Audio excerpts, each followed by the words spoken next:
Hello दोस्तों, welcome to my channel civil service मानिए मैं स्निग्धा। आज हम हमारी जो सीरीज़ चल रही है food production and nutrition management की, इसकी लास्ट वीडियो होगी, ये लास्ट लेक्चर होगी जहाँ पे हम प्रोटीन एनर्जी माल न्यूट्रिशन के बारे में बात करेंगे। ऑलमोस्ट हमने बहुत सारे मतलब इस टॉपिक के इस सीरीज़ का चैप्टर का सब कुछ हमने यूनिट वाइज ख़त्म कर चुके हैं। जैसे कि फूड प्रोडक्शन कंजप्शन ट्रेंड कैसे चल रही थी, फूड सिक्योरिटी के बारे में डिस्कशन किया हमने, नेशनल इंटरनेशनल फूड पॉलिसी के बारे में बात किया हमने, production procurement distribution constraint processing constraint इसके बारे में भी बात हो चुकी है। Targeted populate distribution system, then किस तरह की फूड बेस्ड डाइटरी अप्रोचेस हम करें कि हंगर को एलिमिनेट किया जा सकता है। न्यूट्रिएंट डेफिशिएंसी जिसमें हम माइक्रो न्यूट्रिएंट डेफिशिएंसी के बारे में बात कर चुके हैं।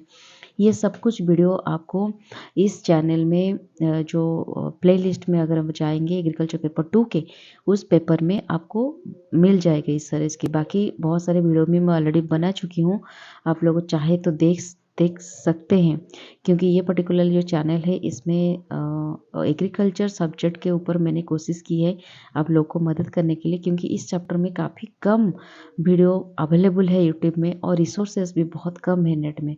तो मुझे लगा कि आप लोगों को थोड़ा मदद करना ज़रूरी है, क्योंकि मैंने भी बहुत स्ट्रगल की है ड्यूरिंग माय कॉम्पिटिटिव प्रिपरेशंस। तो मुझे लगा कि आप लोग की इसके लिए थोड़ा मैं कुछ कंट्रीब्यूशन दे देती हूँ।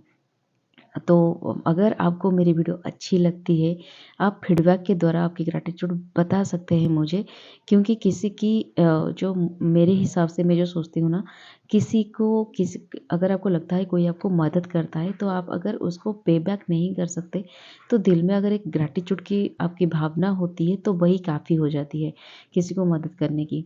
तो वही मेरे लिए भी काफ़ी होगी अगर आप दिल में फील करते हो कि मेरे लिए आप मेरे कंटेंट आपको काफ़ी हद तक मदद की है, तो काइंडली एक सब्सक्राइब कर दीजिएगा मेरे चैनल को, या फिर कमेंट कर दीजिएगा कुछ भी, या फिर लाइक कर दीजिएगा, तो मुझे बहुत खुशी मिलेगी। तो देर नहीं करते, नहीं तो वीडियो बहुत लेंथी हो जाएगी। चलिए शुरू करते हैं। प्रोटीन एनर्जी मालन्यूट्रिशन होता क्या है? पहली बात ये है कि प्रोटीन एनर्जी मालन्यूट्रिशन को ये भी बोलते हैं प्रोटीन एनर्जी अंडर न्यूट्रिशन। ठीक है, इसको प्रीवियसली बोलते थे प्रोटीन एनर्जी मालन्यूट्रिशन, लेकिन अभी भी उसका नामकरण किया गया है प्रोटीन एनर्जी अंडर न्यूट्रिशन। ये एनर्जी डेफिसिट होता है due to deficiency of all micronutrients but particularly protein. अगर माइक्रोन्यूट्रिएंट क्या होता है? माइक्रोन्यूट्रिएंट जो कार्बोहाइड्रेट हो गया, फैट हो गया, प्रोटीन हो गया, ये सारे चीज़ जो होते हैं ये मैक्रोन्यूट्रिएंट, इसको हमें बहुत ज़्यादा अमाउंट में बॉडी में चाहिए होता है। लेकिन जो माइक्रोन्यूट्रिएंट होते हैं वो बहुत कम अमाउंट में हमें चाहिए होता है, और ये जो मैक्रोन्यूट्रिएंट के साथ ये माइक्रोन्यूट्रिएंट हमें मिल भी जाती है कभी कभी। लेकिन जब इस मैक्रोन्यूट्रिएंट में पर्टिकुलरली प्रोटीन जो डेफिशिएंसी होती है, इस प्रोटीन डेफिशिएंसी अगर हो जाती है तो हमें बोलते हैं प्रोटीन एनर्जी मालन्यूट्रिशन। ठीक है, it commonly include deficiencies of many micronutrients which can lead to serious health issues. तो प्रोटीन के साथ साथ डिफरेंट माइक्रोन्यूट्रिएंट भी डेफिशिएंसी हो जाती है कई बार, तो जिसके वजह से बहुत सारे हेल्थ इश्यूज क्रिएट होते हैं, स्पेशली चिल्ड्रन को। इसलिए चिल्ड्रन को होता है क्योंकि देखिए बड़े लोग तो काफ़ी सारी चीज़ खा लेते हैं, लेकिन जब चिल्ड्रन की ना टेस्ट बड थोड़ा थोड़ा डेवलप होने लगता है, तो काफ़ी चीज़ ना वो नहीं खा पाते ठीक से, उनको हैबिट करना पड़ता है। और जब तक हैबिट करना पड़ता है, जब तक वैरायटी ऑफ फूड उन्हें नहीं दिया जाएगा, तब तक उनका डेफिशिएंसी तो डेफिनेटली होता ही होता है। तो this prevention will explore the cause. हम ये जो टॉपिक में हम बात करेंगे क्या कॉज है जिसके वजह से प्रोटीन एनर्जी डेफिशिएंसी होती है, मालन्यूट्रिशन होती है, सिम्टम्स क्या क्या है, उसकी डायग्नोसिस कैसे करते हैं, ट्रीटमेंट क्या है, और हम किस तरह से इसे प्रिवेंशन कर सकते हैं, इसके बारे में हम डिटेल्स में बात करेंगे। A condition that predominantly affects young children and elderly but can impact anyone suffering from food scarcity or nutrient absorption issue। ये जो चीज़ है particularly children and Elder people जो होते हैं, ओल्डर पीपल, ठीक है, जो सीनियर सिटीजन्स होते हैं, ये सारे इंसान, ये सारे कैटेगरी जो वल्नरेबल होते हैं इस डेफिशिएंसी को। लेकिन ये नहीं कहा जा सकता कि हम जितने सारे मिडिल एज के लोग हैं उनको भी नहीं होता या फिर अडल्ट को भी नहीं होता। काफ़ी बार न्यूट्रिशन की डेफिशिएंसी की वजह से बहुत सारे, और ये भी प्रॉब्लम होता है, बहुत सारे ऐसे लोग हैं जिनमें न्यूट्रिएंट एब्जॉर्प्शन ठीक से नहीं हो पाता, जिसकी वजह से भी इस तरह की प्रॉब्लम क्रिएट होती है। तो चलिए डिटेल्स में हम इसके बारे में देखते हैं। तो पहले हम देखेंगे प्रोटीन एनर्जी malnutrition का डेफिनेशन क्या है। PEM is a form of malnutrition characterized by inadequate consumption of protein and energy leading to multiple health complications। ये आपको इस डेफिनेशन को एकदम याद रखना है बहुत अच्छे तरीके से। प्रोटीन एनर्जी malnutrition ये है कि इनएडिक्वेट कंजप्शन ऑफ प्रोटीन, आप अगर प्रोटीन को जितना बॉडी को रिक्वायरमेंट है उतना आप नहीं ले रहे हो किसी भी फॉर्म पे, या फिर एनर्जी, जो प्रोटीन या फिर एनर्जी कैलोरीज हम जिसे कहते हैं, वो आप ठीक से नहीं लेते हो, तो ये आगे जाकर क्या करता है, हमें मल्टीपल हेल्थ कॉम्प्लिकेशन क्रिएट करता है। तो इसे बोलते हैं, जो कॉम्प्लिकेशन होता है उसे कहा जाता है प्रोटीन एनर्जी malnutrition। इसमें कौन सी पीपल अफेक्टेड होते हैं? ज़्यादा यंग चिल्ड्रन इसमें अफेक्टेड होते हैं, एंड एल्डरली जो लोग होते हैं, मतलब आप मान सकते हो सीनियर सिटीजन या फिर 60-70 एज से ज़्यादा जो लोग होते हैं वो ये से ज़्यादा अफेक्टेड होते हैं, but can also affect anyone who suffers from food scarcity और has health conditions impacting nutrient absorption. But इस तरह से एल्डरली पीपल क्यों वल्नरेबल होते हैं? इसकी मेन रीज़न ये होता है कि जब एज हो जाता है, बहुत सारे टिश्यूज़ ऐसे होते हैं जो डेड कंडीशन में आ जाती है, बहुत सारे सेल टिश्यूज़, बहुत सारे सिस्टम भी ख़राब हो जाती है धीरे धीरे, बहुत डिफरेंट हेल्थ कॉम्प्लिकेशन स्टार्ट हो जाती है, जैसे कि ऑटो इम्यून डिजीजेस हो गया या फिर एज रिलेटेड कुछ प्रॉब्लम हो गया, जिसके वजह से न्यूट्रिएंट एब्जॉर्प्शन ठीक से नहीं हो पाती, जिसके वजह से ये कंडीशन क्रिएट होती है। और इसके बाद बहुत सारे ऐसे लोग भी होते हैं जो ठीक से प्रॉपरली खाना नहीं खाते, डिफरेंट न्यूट्रिएंट फूड नहीं, रिच फूड नहीं खा पाते हैं, उस पर्टिकुलरली इंसान को भी, लोगों को भी इस तरह की कंडीशन फेस करनी पड़ती है। और इसकी अकरेंस क्या है? इट कैन अकर सडनली और ग्रेजुअली। ये इसका जो कॉम्प्लिकेशन दिखाई देता है वो एकदम सडनली भी आ सकता है, या फिर किसी किसी के बॉडी में धीरे धीरे ग्रेजुअली सिम्टम दिखाता है। इसको माइल्ड, मॉडरेट, सीवियर फॉर्म में हमने कैटेगराइज किया हुआ है। जो धीरे धीरे दिखता है उसको माइल्ड, जो मॉडरेट फॉर्म में दिखता है उसको मॉडरेट, और जो सीवियर फॉर्म में दिखता है उसको सीवियर के ऑकरेंस में होते हैं। प्रिवेलेंस होते हैं, ये मोस्टली प्रिवेलेंट होते हैं जो पॉवर्टी एरिया है, ठीक है, फूड स्कार्सिटी एरिया है, पुअर हेल्थ इंफ्रास्ट्रक्चर है, ये सब एरिया में इसके प्रिवेलेंस थोड़ा ज़्यादा है। तो दोस्तों अब हम देखेंगे कितने तरह की प्रोटीन एनर्जी malnutrition है अभी। तो दो प्रकार के होते हैं, वो होते हैं primary PEM and secondary PEM। तो प्राइमरी PEM क्या होता है? जो प्राइमरी PEM होता है ये मोस्टली अकर होता है चिल्ड्रन में and older people who lack access to nutrient, जिनको न्यूट्रिएंट बहुत कम मिलता है चिल्ड्रन को, इसी वजह से क्योंकि वो बहुत छोटे हैं और डिफरेंट तरह की खाने नहीं खा पाते हैं। older people due to lack of the problem of nutrient absorption capacity. Although a common cause in older people is depression की वजह से भी डिफरेंट तरह की जो हार्मोनल इम्बालेंसेस होते हैं, इरेगुलेशन होते हैं, जिसके वजह से भी ये कॉजेस क्रिएट करते हैं। PEO can also result from fasting और एनोरेक्सिया नर्वसा और चाइल्ड माल ट्रीटमेंट और एल्डर अब्यूज, ये सब के रीजन के वजह से भी PEM हो सकते हैं। तो चिल्ड्रन में क्रोनिक जो प्राइमरी PEM जो होते हैं वो 3 तरह की होते हैं। पहले होते हैं marasmus, then kwashiorkor and third one which marasmic kwashiorkor. तो क्या होते हैं एक एक करके देखते हैं। जो मारास्मस होते हैं उनमें condition resulting from both protein and energy deficiency. मारास्मस जो होती है हमने बचपन में पढ़ा होता है, जब हम साइंस पढ़ रहे होते हैं तब शायद इसके बारे में मैंने जो पढ़ी हुई थी। तो मारास्मस पर्टिकुलरली प्रोटीन एंड एनर्जी के डेफिशिएंसी में होती है। It often occurs in infants and young children who do not get enough calories and protein, ठीक है। इसका सिम्टम क्या है? सीवियर मसल वेस्टिंग, मतलब बच्चे के शरीर में जो कहते हैं ना सिर्फ स्केलेटन की तरह बच्चे दिखते हैं और उनके बॉडी में मसल ठीक तरह से नहीं आता, ग्रो नहीं होता। बॉडी फैट बिल्कुल नहीं, प्राय मतलब कंप्लीटली ऑलमोस्ट बॉडी फैट नहीं होती। बहुत पतले होते हैं, दुबले पतले होते हैं बच्चे। उनके जिनके देखते हैं आप स्केलेटन वगैरह दिख रही होती है बाहर से। फिर थीन स्किन होती है, प्रोमिनेंट रिब्स होती है एंड स्टंटेड ग्रोथ। बहुत छोटे होते हैं वो बच्चे और ग्रोथ ठीक ठाक से नहीं हो पाते। उनके रिब्स वगैरह जो होते हैं, जितने स्केलेटन भी होते हैं वो भी तगड़ा नहीं होता, सब कुछ हल्का फुल्का होता है। फिर क्वासी वर्कर क्या होता है? A type of malnutrition resulting from protein deficiency with sufficient calorie intake. आप अगर सफिशिएंट कैलोरी इनटेक ले रहे हो फिर भी अगर प्रोटीन की डेफिशिएंसी हो रही है तो क्वासी वर्कर कहा जाएगा। ये पर्टिकुलरली होती है चिल्ड्रन में आफ्टर वीनिंग, जो वीनिंग करने के बाद when the consume diets high in carbohydrates but low in protein. जब बच्चे धीरे धीरे ग्रो करते हैं 6 महीना 7 महीना के बाद, जब माँ के दूध 6 महीने तक पीते हैं, माँ के दूध, बाहर के खाना नहीं दिया जाता। उसके बाद 6 महीने के बाद जब धीरे धीरे करके वो बाहर के खाना खाने को प्रैक्टिस किया जाता है, तो अगर हम मैक्सिमम उन्हें कार्बोहाइड्रेट का खाना ज़्यादा दे रहे हैं और प्रोटीन युक्त खाना उनको बहुत कम मिल रहा है, उस कंडीशन में इस तरह की प्रॉब्लम क्रिएट होती है, क्वासी वर्कर की सिचुएशन क्रिएट होती है। इसकी सिम्टम क्या होती है? एडेमा हो जाती है, मतलब swelling due to fluid retention. उनके बॉडी में बहुत तरह की स्वेलिंग इन्फ्लामेशन हो जाती है। एनलार्ज्ड लिवर एनलार्जिंग हो जाती है। हेपाटोमेगाली जिसको बोलते हैं, स्किन लेसन्स भी हो जाती है, हेयर चेंजेस हो जाती है और डिस्टेंटेड एब्डोमेन, मतलब पेट बहुत ज़्यादा बढ़ जाता है और उनके बॉडी में बहुत स्वेलिंग रहती है। डिफरेंट डिफरेंट बॉडी के इंटरनल ऑर्गन्स में भी स्वेलिंग रहती है, तो वैसे उसे बोलते हैं quasi worker.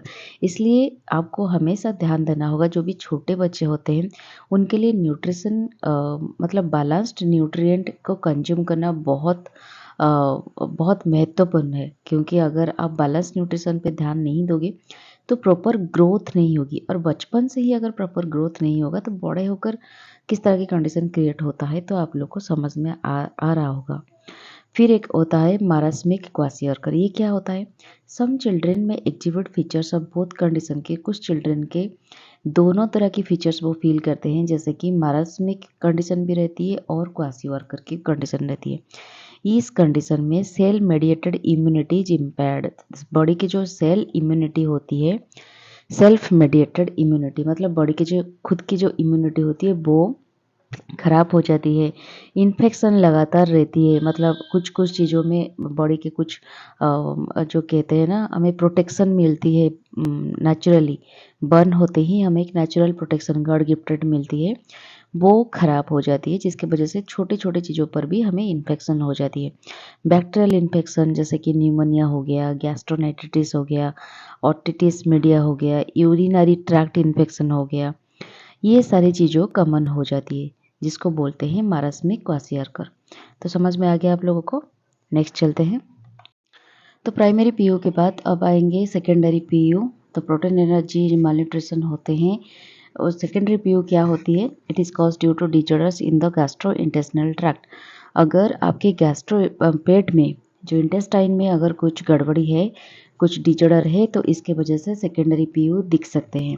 It can be cause due to infection, कुछ इन्फेक्शन के वजह से हो सकता है। हाइपर थायरॉयडिज्म, जो जिनके बहुत सारे थायराइड प्रॉब्लम होते हैं, हाइपरथायरॉयडिज्म, जो इसके वजह से भी पीयू हो सकते हैं। कुछ ट्रॉमा में अगर आप जी रहे हैं उसके वजह से भी हो सकता है, बॉन्स के वजह से, और अदर क्रिटिकल इलनेस अगर आपको है, बहुत लाइफ थ्रेटनिंग डिजीजेस है, तो इसके वजह से भी पीयूपी हो सकते हैं। It decreases appetite and impairs nutrient metabolism. ये क्या करती है? आपके एपेटाइट, भूख को मार देती है और न्यूट्रिएंट मेटाबॉलिज्म को भी खराब कर देता है। ठीक है, अब हम पढ़ेंगे क्या कजेस हो सकते हैं पीएम की, या फिर उसका रिस्क फैक्टर क्या होते हैं। फर्स्ट हम देखेंगे poverty and food insecurity. Lack of access to sufficient nutritious food is a leading cause of PM.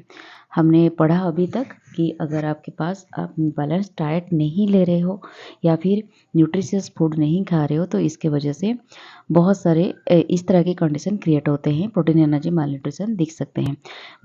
इसके रीजन पहले तो हो सकते हैं पॉवर्टी। अगर बहुत सारे लोग ऐसे हैं जो कि पॉवर्टी में जी रहे हैं, जिनके पास अच्छे खासा इनकम नहीं है, वो खुद 2 वक्त के खाना तो नहीं खा पा रहे हैं, तो न्यूट्रिशियस फूड कहाँ से लाएंगे। वो कंडीशन में इस तरह की प्रॉब्लम बहुत क्रिएट होती है जो कि लो इनकम कंट्रीज़ में ज़्यादातर देखने को मिलता है। फिर सेकंड हो गया कि इनएडिक्वेट डाइट्स। आप अगर डाइट ठीक से नहीं ले रहे हो, पर्टिकुलरली इन्फेंट्स, चिल्ड्रेन और एल्डरली पीपल, जो इन्फेंट चिल्ड्रेन जो कि रैपिड ग्रोथ फेज में होते हैं, उनको बहुत सारी न्यूट्रिशियस फूड चाहिए होता है कंपैरेटिवली अडल्ट लोग से और एल्डर पीपल से, तो जिसके वजह से रिस्क फैक्टर बहुत बढ़ जाती है। फिर इन्फेक्शन इलनेस, अगर कुछ कंडीशंस होती हैं जैसे कि diarrhoea, measles, tuberculosis, HIV, AIDS और कुछ भी ऑटोइम्यून डिजीजेस हो गया, जिसके वजह से न्यूट्रिशनल नीड्स बहुत ज़्यादा बढ़ जाती है और एपेटाइट भी घट जाती है, और जो कि धीरे धीरे ये माल न्यूट्रिशन को लीडिंग करती है, मतलब धीरे धीरे बड़ी माल न्यूट्रिशन की तरफ बढ़ती है। फिर पुअर मैटरनल न्यूट्रिशन, अगर आपके जो मदर प्रेग्नेंट है, अगर वो ठीक से न्यूट्रिशियस फूड नहीं लेती है ड्यूरिंग प्रेगनेंसी, तो कहीं ना कहीं ये चिल्ड्रन को भी अफेक्ट करती है और धीरे धीरे ये जाके लो बर्थ वेट हो जाती है, predisposing infants to PM, तो धीरे धीरे बच्चे को भी प्रोटीन एनर्जी माल न्यूट्रिशन दिखने लगती है। तो मेन कॉज के बारे में तो हमने डिस्कशन कर लिया। अब देखेंगे एडिशनल फैक्टर क्या होते हैं, एडिशनल कॉजेस क्या होती है। जैसे कि सोशल कल्चरल फैक्टर्स कुछ भी रखते हैं PM में, जैसे कि अर्ली वीनिंग। अगर अर्ली वीनिंग अपने जो बच्चे होते हैं 6 महीने तक आपको देना होता है, मतलब माँ की दूध पीना होता है। अगर आप उसको ज़्यादा जल्दी छुड़वा दिया तो भी प्रॉब्लम क्रिएट होती है।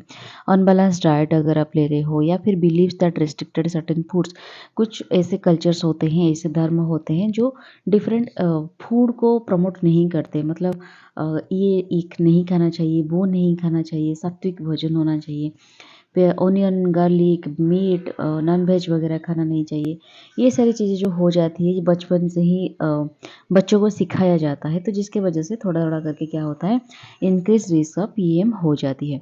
फिर क्रोनिक डिजीजेस जैसे कि किडनी डिजीज हो गया, कैंसर, गैस्ट्रोइंटेस्टिनल डिजॉर्डर्स, ये सारे भी कहीं ना कहीं हमें आगे जाकर PM को लीड करते हैं। ठीक है, तो ये एक बहुत ही इंपॉर्टेंट स्लाइड है, आप लोगों को देखना चाहिए कि PM को हम कैसे मेजर करें, मतलब डायग्नोसिस हम कैसे करें कि किसी भी बच्चे को या फिर किसी भी पर्सन को PM की प्रॉब्लम हुई है, प्रोटीन एनर्जी मालन्यूट्रिशन हुई है, कैसे डायग्नोसिस करें। पहले तो यह है एंथ्रोपोमेट्रिक मेजरमेंट्स। इस मेजरमेंट के द्वारा हम क्या करेंगे, इसमें वेट फॉर एज देखा जाता है, एज के हिसाब से बच्चे की वेट कितना है, हाइट के हिसाब से वेट कितना है, और मिड अपर आर्म सर्कम्फरेंस, मतलब जो अपर आर्म के ऊपर जो होता है, जो चेस्ट वगैरह होता है, उसकी सर्कम्फरेंस मापा जाता है कि कितना जितना होना चाहिए बच्चे का ठीक है कि नहीं। तो लो वैल्यूज, अगर इससे लो वैल्यू हो जाती है मेजरमेंट में, तो ऑफन इंडिकेट करता है कि बच्चे माल न्यूट्रिशन का शिकार हुआ है। फिर बायोकेमिकल टेस्ट होता है, लो सीरम एल्बुमिन टेस्ट होती है, एंड टोटल प्रोटीन लेवल्स उसमें भी टेस्ट होती है, जिसमें इंडिकेट करता है कि बच्चे के पास PM है कि नहीं। स्पेशली क्वासियोआर्कर के बारे में हम अगर देखेंगे।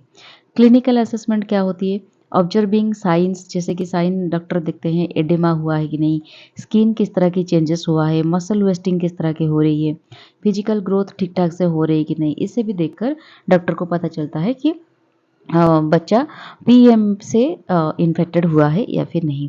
फिर एडिशनल टेस्टिंग क्या होता है, in case of severe malnutrition अगर हो गया है, एडिशनल कुछ टेस्ट करना पड़ता है, जैसे कि to conduct identify underlying causes and to assess organ function, ठीक ठाक से ऑर्गन फंक्शन कर रहा है कि नहीं, प्रोटीन एनर्जी मालन्यूट्रिशन होकर बच्चे को कितना हद तक कौन सी ऑर्गन अफेक्टेड हुआ है, किस तरह की बच्चा अफेक्टेड है, ये सब चीज़ों को भी दिखा जाता है सीवियर केसेस में। अब हम पढ़ेंगे PM को हम किस तरह की मैनेजमेंट करेंगे, किस तरह की ट्रीटमेंट कर सकते हैं। पहले तो यह है nutritional rehabilitation. This involves gradually reintroducing adequate calories and protein.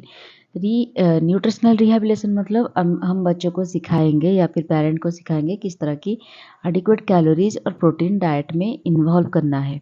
Therapeutic foods such as ready to use therapeutic food जो होते हैं, जिस फूड में ऑलरेडी डिफरेंट तरह की बैलेंस न्यूट्रिशन को ऑलरेडी उसमें डाला गया है, उस तरह के खाने को हम इंट्रोड्यूस कर सकते हैं जो कि मॉडरेट टू सीवियर केसेस में यूज होते हैं।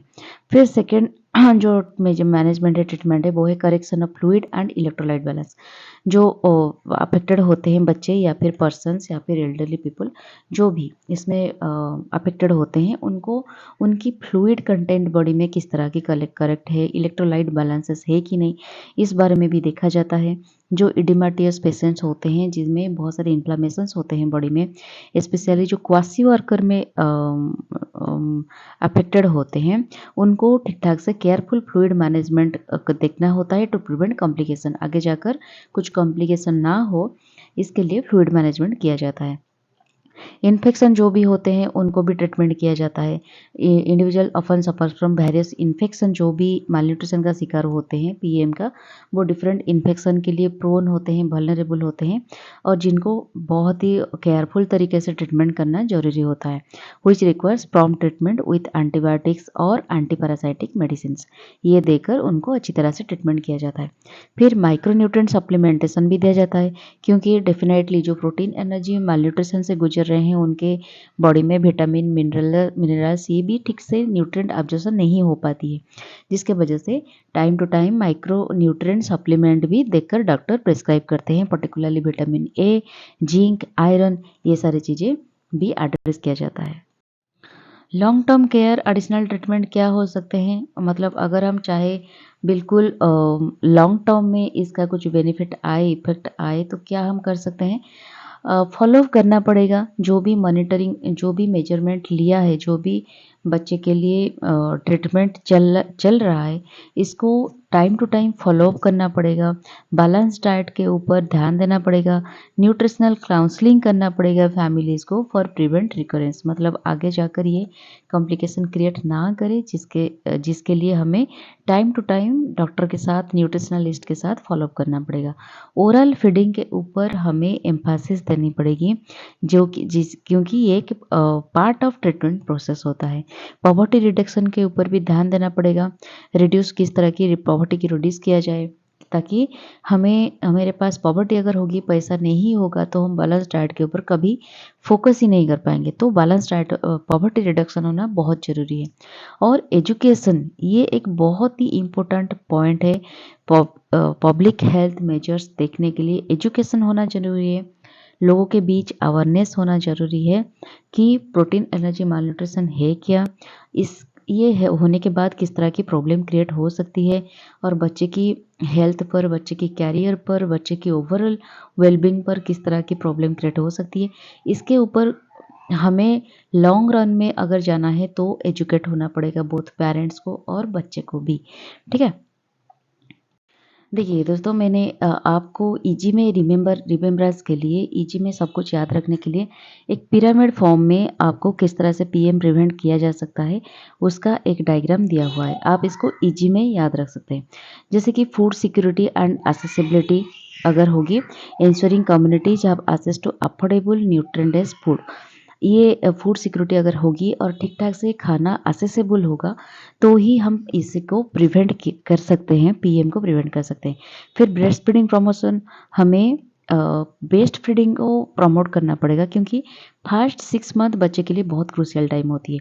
अगर इस टाइम में अगर continue with complementary foods for up to 2 years, 2 year तक अगर हम बच्चे को दे रहे हैं विथ कॉम्प्लीमेंट्री फूड 6 मंथ तक, एक्सक्लूसिवली ब्रेस्ट फीडिंग के सिवा और कुछ भी ना दे, और उसके बाद ब्रेस्ट फीडिंग के साथ 2 ईयर्स तक हम कॉम्प्लीमेंट्री फूड्स दे सकते हैं, जो बच्चा इजीली डाइजेस्ट कर सकता है, प्रोटीन रिच हो, कार्बोहाइड्रेट, हर तरह की बैलेंस डाइट उसमें रहे, माइक्रोन्यूट्रिएंट, माइक्रोन्यूट्रिएंट सब तरह की अगर रहे डाइट, तो ही हम पीएम को काफ़ी हद तक प्रिवेंट कर सकते हैं।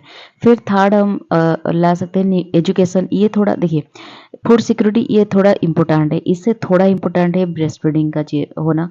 फिर इससे थोड़ा इम्पोर्टेंट है एजुकेशन एंड न्यूट्रिशन, क्योंकि अगर पेरेंट और बच्चा दोनों एजुकेट नहीं होंगे, विनिंग प्रैक्टिसेस हम ठीक से नहीं करेंगे। विनिंग प्रैक्टिसेस क्यों होना ज़रूरी है और प्रॉपर फूड प्रिपरेशन क्यों होना ज़रूरी है, इसके ऊपर अगर पेरेंट के पास एजुकेशन नहीं रहेगी तो कहीं ना कहीं बच्चे अफेक्टेड होंगे ही होंगे, क्योंकि पेरेंट ही तो है जो बच्चे का ध्यान रखेगा या फिर एल्डर पीपल का ध्यान रखेंगे। ठीक है, तो एजुकेट होना बहुत ज़रूरी है। फिर हेल्थ इंटरवेंशंस, ये थोड़ा ज़्यादा इंपॉर्टेंट है, क्योंकि vaccination, infection control, early treatment, जो कि इलनेस अगर दिख रहा है आपको, अगर कुछ भी सिम्टम्स बच्चे के अंदर दिख रहा है या फिर कोई भी पर्सन के अंदर, तो तुरंत जितने जल्दी हो सके ट्रीटमेंट चालू कर देना, इन्फेक्शन का कंट्रोल करना, वैक्सीनेशन दे देना बहुत ही इंपॉर्टेंट होता है, ताकि काफ़ी हद तक ये चीज़ें कंट्रोल हो जाती है। अगर हम अनदेखा करेंगे तो डेफिनेटली कहीं ना कहीं बहुत जल्दी अफेक्टेड हो जाएंगे और बहुत जल्दी चीज़ें खराब हो जाएंगी, जिसको हम सुधार भी नहीं सकेंगे।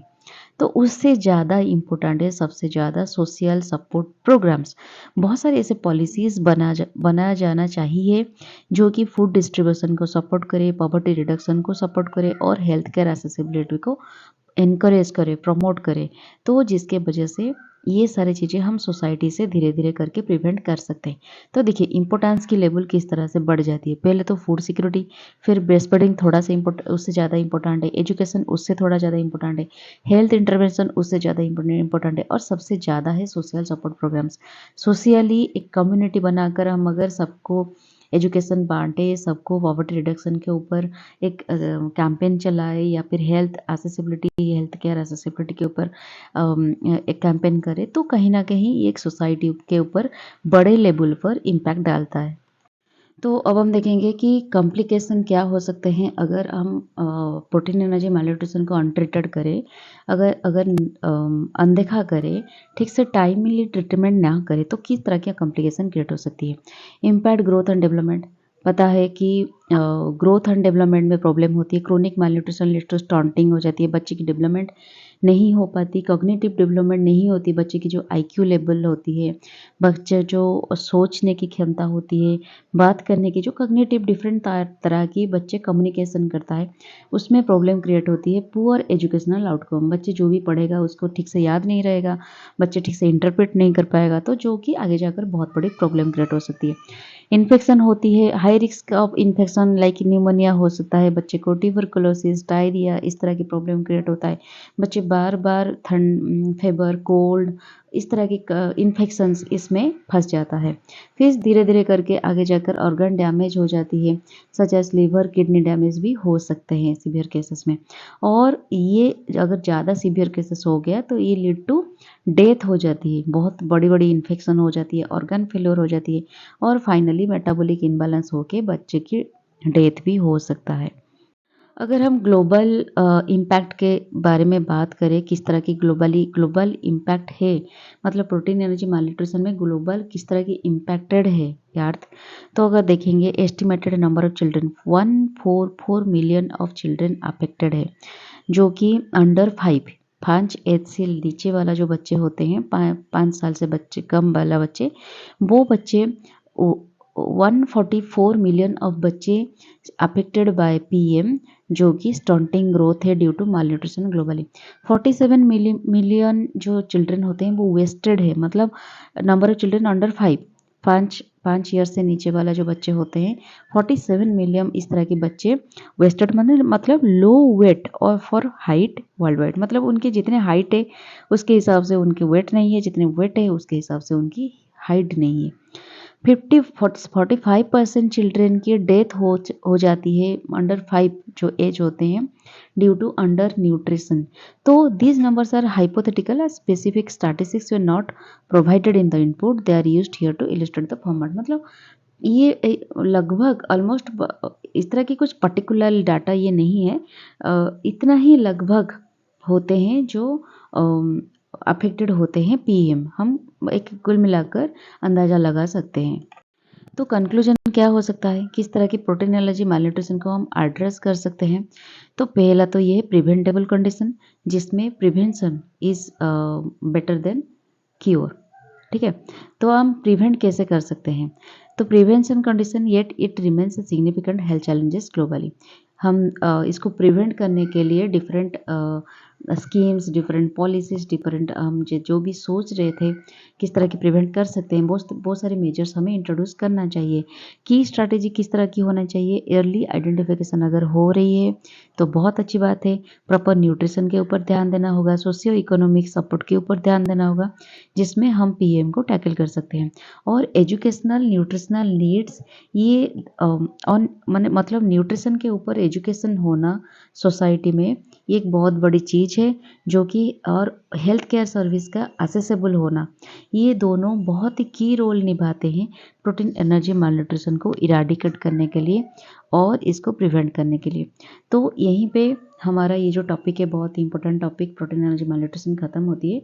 इसके साथ हमारा ये जो सीरीज चल रहा था food production and nutrition management, इसका भी इस चैप्टर का टॉपिक ख़त्म होता है इस सीरीज़ का।